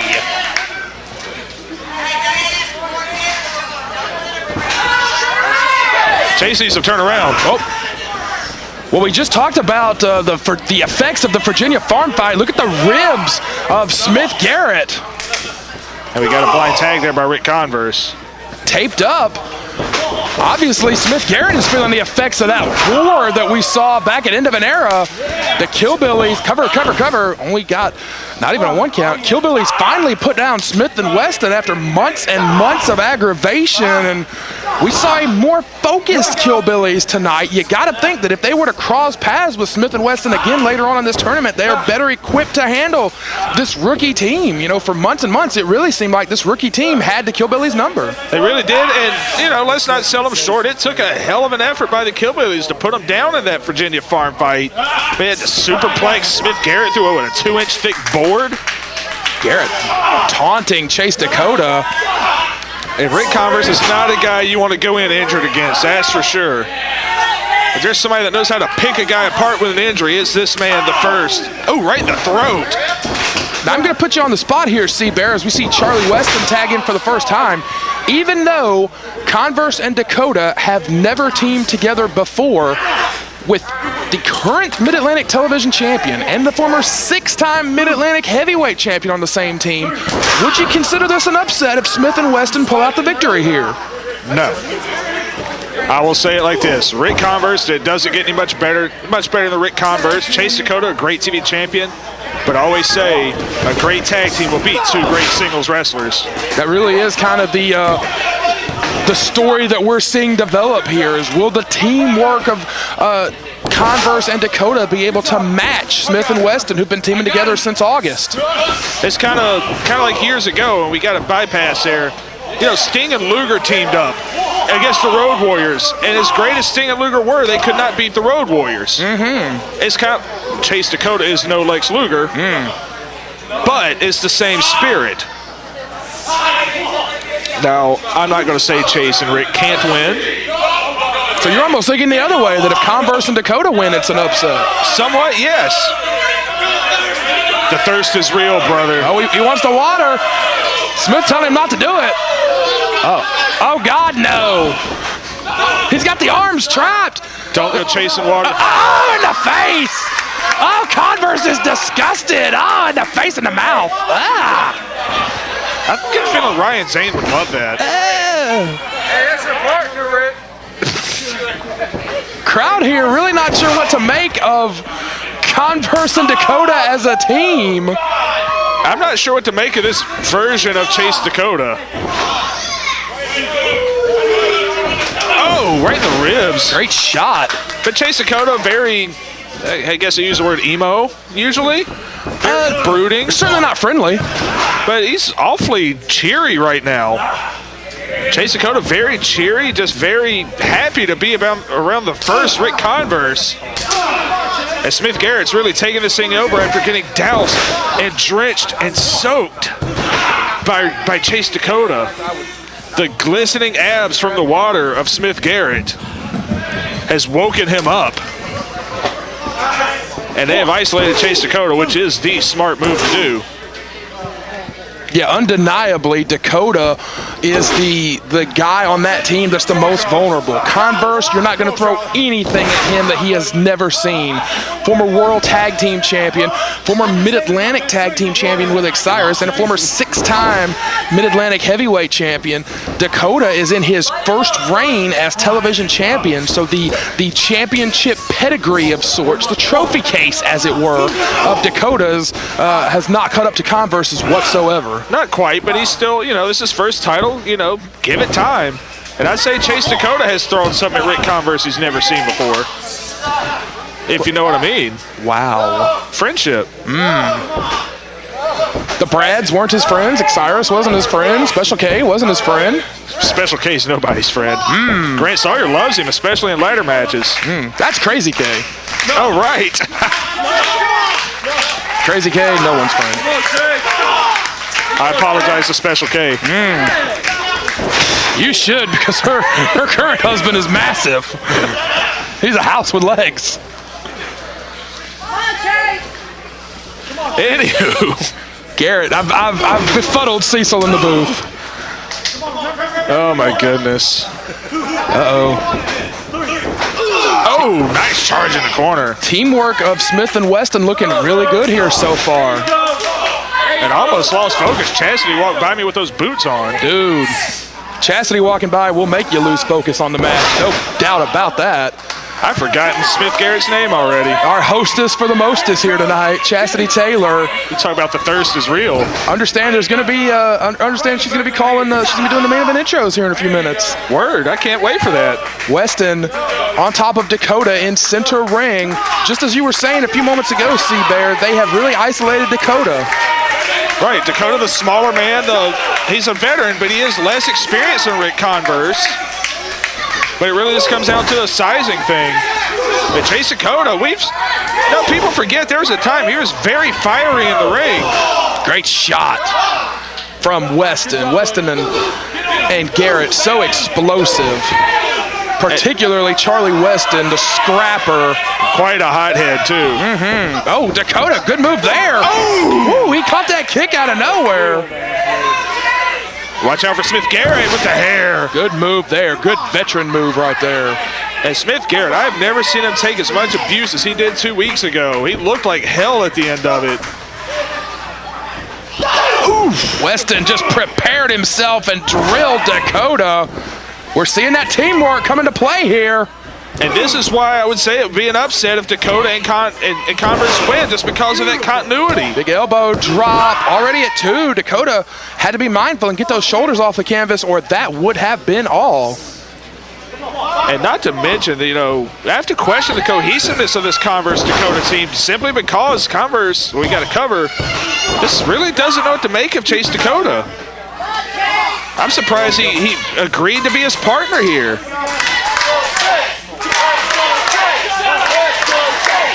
And a crowd behind Chase Dakota. Never heard that one before. Man alive, it's been a while.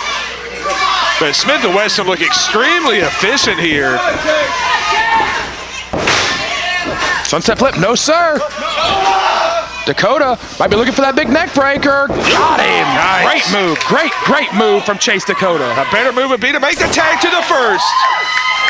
Converse is legal. Converse is looking to see who's coming, and it's going to be Smith Garrett. Smith Garrett just got drilled right in the chest and the jaw.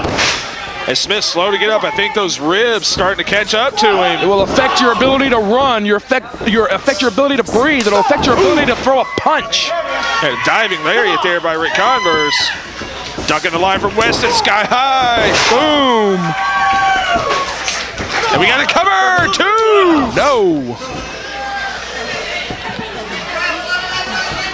And Smith, again, he is the legal man as far as I know. Of course, it may not matter at this point. Well, referee Red Jones has done a better job than any other official throughout the night of maintaining order in these crazy tag team bouts that we've seen all night. Well, that's damning with faint praise. Dakota is clearly legal now, and he's going to go up to the top. A little uncharacteristic of Chase Dakota. Now, I wonder, do they know what their Converse? Oh, God! Smith Garrett took it in the back of the neck. I think it was going to be a big cross body, whatever it was. Smith Garrett got absolutely drilled, blindsided. He could be hurt bad here. And out goes Smith Garrett. Now we got a 2-on-1 with Charlie Weston, if they want it. Oh, God! Knee strike from Dakota. He got Converse. What a major miscommunication. Watch out for the Superman punch. Drilled him with the Superman punch. Dakota could be knocked out. Smith and Weston have won it. We talked about cohesiveness, and we saw it right there, or lack thereof. I tell you, anytime the Rising Generation League team upsets a veteran team like this, I would almost call it an upset, and Smith and Weston are going to the quarterfinals. My pick to win. Smith and Weston is your pick to win? Yes. Intriguing. Well, we will see how the Rising Generation League studs Charlie Weston and Smith Garrett fare in night 2.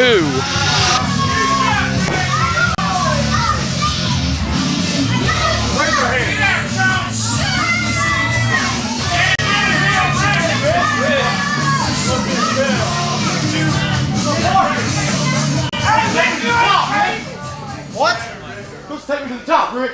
Hey, Rick. Where are you, man? I was doing my work. What are you talking about? Let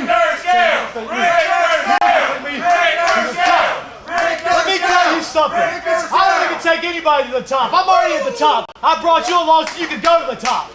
It's your fault we lost this match, not mine. Get him, Rick. Hey, you're the kid, Rick. Hey, Rick, he uses you. Rick, I'm sorry. Rick, I'm sorry. I was wrong. It's the heat of the moment, Rick. I'm sorry. I'm sorry. I love you, bro. Rick, come on.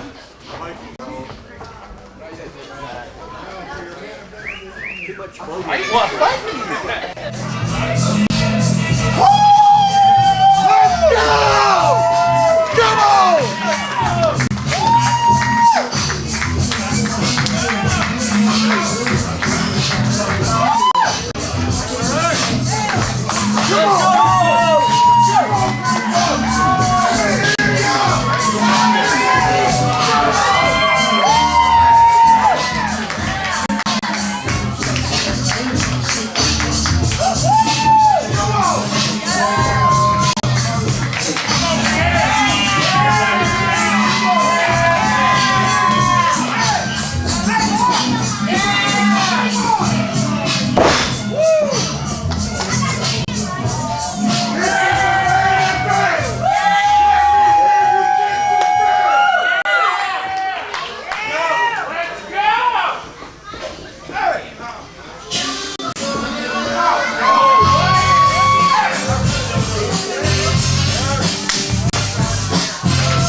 Right now, you know? They play Biggie, we play Tupac. You know what I mean? Hey, you know what I mean? East Coast, I know Biggie was the best, though. CWF! CWF! CWF! CWF! Ladies and gentlemen, your main event this evening, introducing first team number 1, weighing in at 605 pounds, the team known as Biggie Smooth, Aaron Biggs, and Show Smooth Chris Lee. Let's go!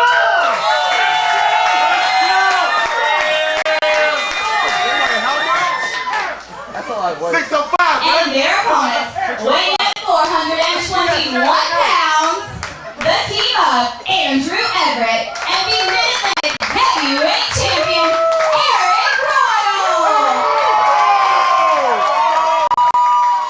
Do it.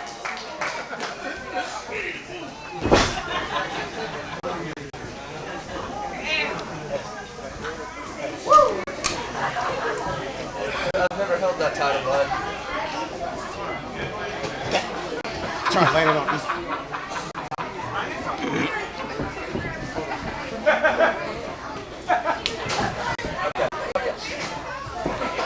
Stop! Stop! Move, man! Bring out the way! Ring the bell. Handshakes to start this first time ever matchup. It has never happened before. It may never happen again. Aric Royal and Andrew Everett against Chris Lee and Aaron Biggs, and before there was even a lockup, but Mid-Atlantic Sportatorium was filled with CWF chants, Cecil Scott. Oh, yeah, it gets filled. We're going to have a very split crowd, 4 great African-American athletes in the ring. What? And I'm going to tell you right now, I'm picking whoever wins this match. You just picked Smith and Weston. I don't recall that. And he is not going to get a waist lock on Aaron Biggs. I'm not sure that Andrew Everett's arms are physically long enough to... Nope, didn't work. Well, he's trying to wrestle the man. Andrew Everett, he kind of has that look on his face like, yeah, I should have thought better of that. And all kidding aside, this is going to be a great athletic match.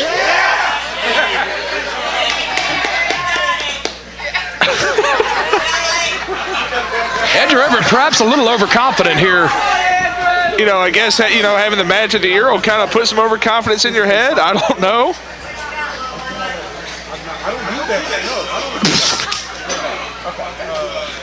You got this though. Aric Royal with words of encouragement. Everett psyching himself up.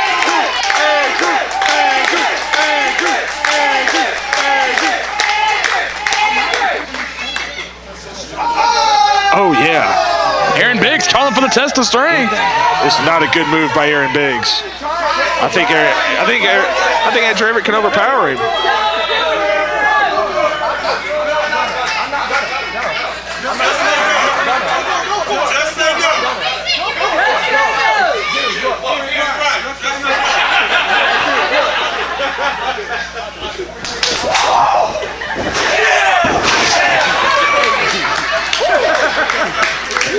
I think Andrew Everett got hyped and stayed hyped today. Everett and Chris Lee now going to try the test of strength. A little more evenly matched here.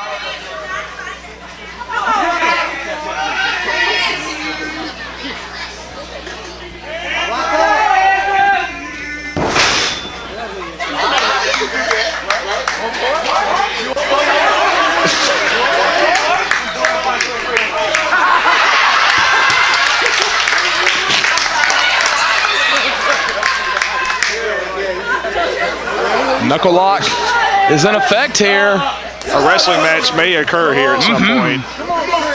I'm counting on it. Possibly. There we go. Look at the leverage. Look at the strength. Look at the muscles. Look at the bridge.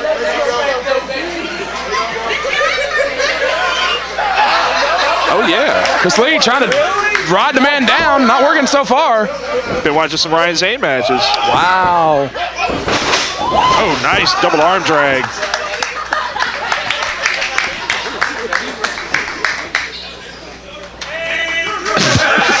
Chris Lee faked him out. Chris Lee's looking good though, man. He's dropped some weight, slimmed down. Very looking a lot more toned than he has in the past. And with 18 jobs, it's hard to get in the gym. It really is. Oh, nice shoulder tackle, and I saw that coming.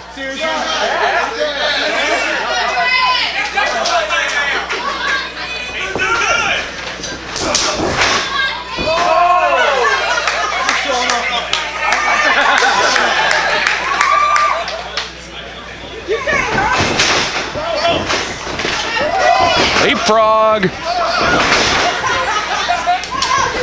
Now we're quick to get a nice fast pace. Oh, he stopped him. Oh, we got caught showboating right there. Head scissors the man over. Everett stays on top though. Good veteran move. If it's anybody that can find a way to get you in a head scissor at some point, it's Andrew Everett. And you brought up a veteran move. That's something, a lot of fun in games right now, but Chris Lee and Aaron Biggs can't really get caught up in this. They're dealing with two veterans here. Whoa. Nice front handspring by Chris Lee.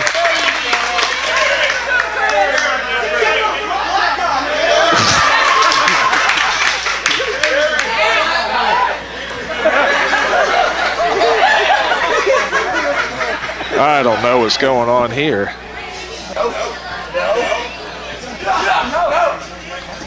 Yeah, nice wrist lock there. Going to go over with the full-on dragon twist.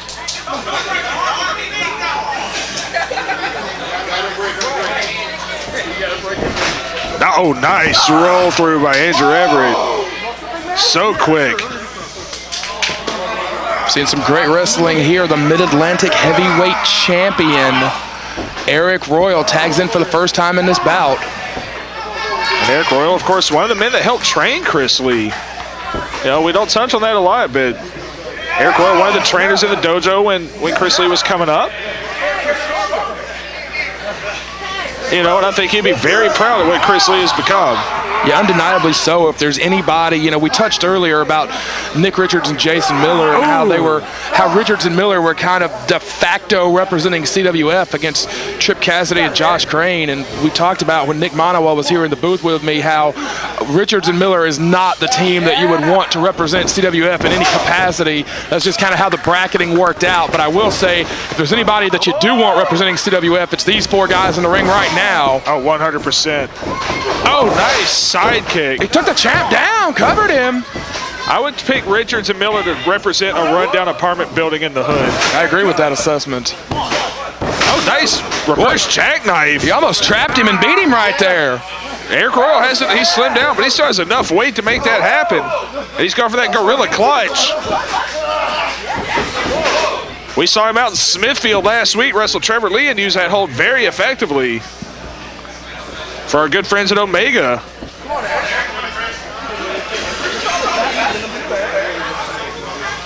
Interesting matchup here between Chris Lee and Aric Royal, but I would imagine quite a few others are very curious about what is going to happen if and when Aric Royal and Aaron Biggs lock up for what I believe will be the first time in their professional careers. Yeah, I don't recall it ever happening. Aaron Biggs about to complete his first full year as a professional wrestler in about a month or two. And you're right, never crossed paths. Aric Royal been busy defending that title. Oh, nice hard shot in the ribs. They have isolated the smaller man. That's a theme that we have seen throughout the night. I will say, here as this is the 7th tag team bout that we've seen tonight throughout the card. The teams in this tournament have done a very good job of isolating the smaller man, isolating the less experienced man. Oh, some old black guy and a little goat action there. Well, we got a count of 2. Well, I think it's what you were mentioning. I mean, it's a case where coming in, you know who you're facing for the most part, with the exception of a couple of changes. So everybody's scouted for those first round opponents. But I think we're going to see a lot different game plans come tomorrow. Oh, beautiful drop kick. Yeah, you'll have virtually no prep time tomorrow. I get the feeling most of these guys tonight aren't spending a lot of time watching tape. Biggs is ready for that tag, but Chris Lee is a long ways away at this point in time. And Chris Lee needs to go ahead and try to get that tag. That's just kind of the wrestler instinct. When you start getting an advantage, you sometimes forget you've got a partner. Especially somebody like these guys who aren't full-time tag team wrestlers.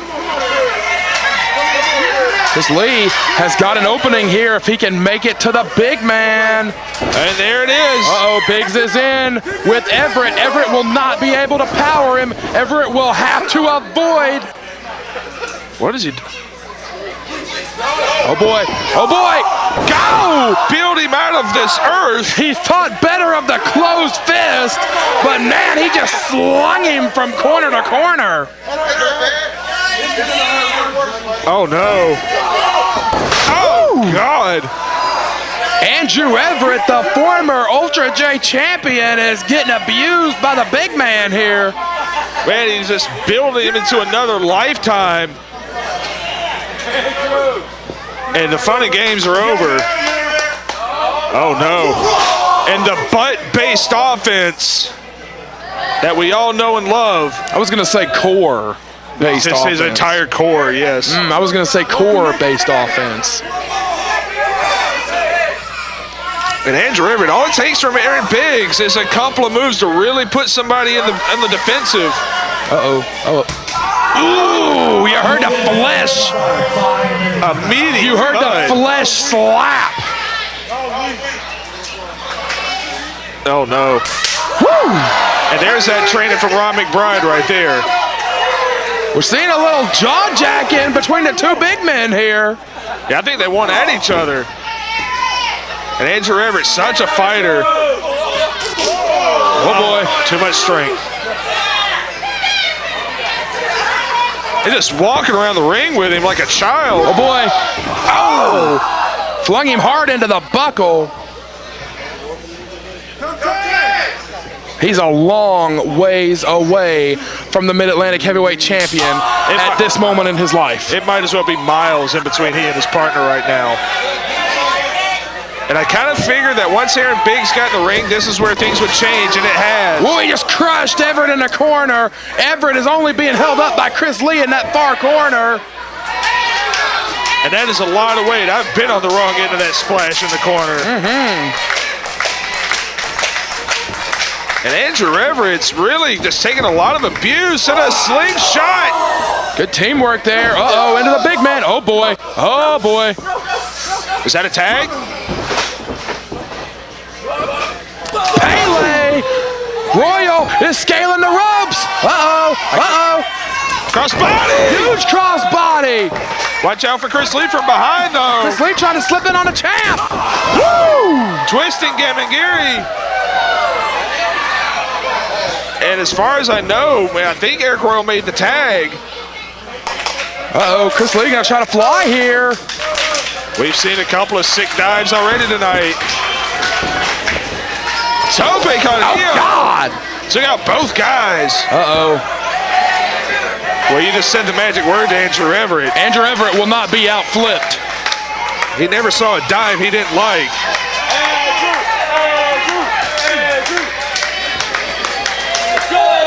He's setting up. Boy. Woo! Oh, the big man caught. No, he did not. He tried to catch him. Give all the credit in the world to Aaron Biggs, who tried to absorb all of it, but Drew flew with such velocity, so fast, he flew from so far, he ended up taking the big man down. And Aaron Biggs, he's so big, he, like you said, he absorbed it. But what's Chris Lee got?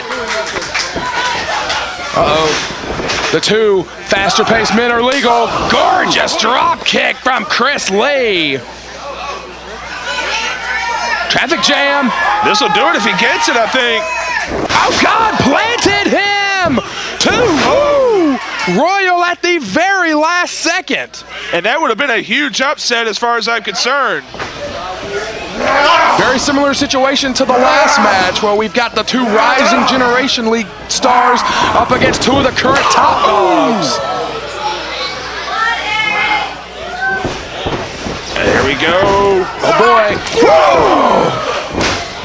Huge uppercut. And there's no way to brace yourself from that uppercut. Aaron Biggs is legal. Oh, boy. This is the stare down we were looking for. Oh-ho-ho! A lot of beef in that ring.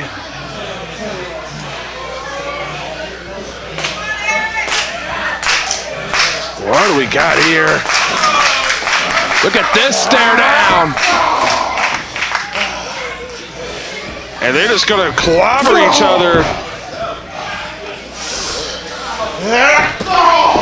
They are absorbing the best shots the other one is given. We've talked many times about how Royal has dropped a ton of weight, got himself into the best shape of his life. Biggs is heavier now than Royal ever was at his heaviest. Absolutely. One of the biggest men Royal's ever been in the ring with. Ducking that line, we got a German. Rolling reverse, go by, nope. Biggs is too big, you should have known that was a bad idea. Woo! What a clothesline. Somebody's got to make something happen quick here. Very quick. Not yet. And Andrew with a springboard drop kick.